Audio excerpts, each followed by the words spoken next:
उत्कर्ष बड़ा ही आलसी लड़का था। वह पढ़ाई में बहुत कमजोर था और अक्सर परीक्षा में फेल हो जाया करता। अपनी माँ से झूठ बोलकर वह पैसे लिए मित्रों के साथ घूमता। एक दिन स्कूल छूटने के बाद उत्कर्ष शाम के समय घूमने निकला। उसने सोचा कि पहले चलकर नाश्ता किया जाए।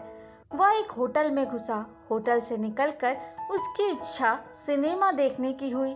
तभी उसने देखा कि उसके जूते गंदे हो गए हैं और उसने सोचा क्यों ना उस पर थोड़ी पॉलिश लगवा ली जाए।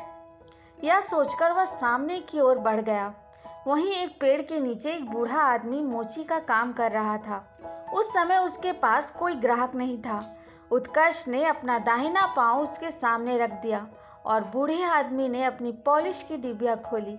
मन लगा पॉलिश करने में जुट गया। तभी उस बूढ़े आदमी का बेटा मामूली वेशभूषा में आया। उसके हाथ में कुछ पुस्तकें थी। वह स्कूल से सीधा चलकर आ रहा था। आते ही उसने पुस्तकें किनारे रख दी।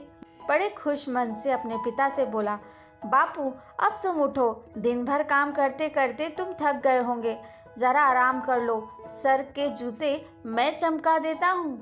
अपने बेटे की बात सुनकर बूढ़ा आदमी धीरे से उठा और घर की ओर चल दिया।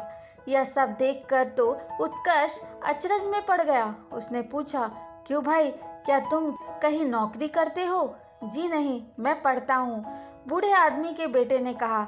लेकिन उसके बाद भी तुम यह नीच काम करते हो, क्या तुम्हें शर्म नहीं आती? उत्कर्ष ने पूछा। काम करने में शर्म कैसी? मेरे बापू यही काम करके मुझे पढ़ा लिखा रहे हैं। शाम को मैं उनकी मदद किया करता हूँ। बूढ़े हो गए हैं ना, थक जाते हैं। उनकी हर तरह से मदद करना मैं अपना कर्तव्य समझता हूँ। दुनिया में कोई काम छोटा नहीं होता। दरअसल जो काम करता है उसे ही बड़ा आदमी कहलाता है। उस लड़के ने जवाब दिया। उस लड़के की यह बात सुनकर उत्कर्ष जैसे आसमान से धरती पर आ गया। आज उसे अपने जीवन का सही सबक मिल गया था। उसने सोचा, काम तो नहीं करना पड़ता है, पर वह अपना कर्तव्य जो कि पढ़ाई करना जरूर पूरा करेगा।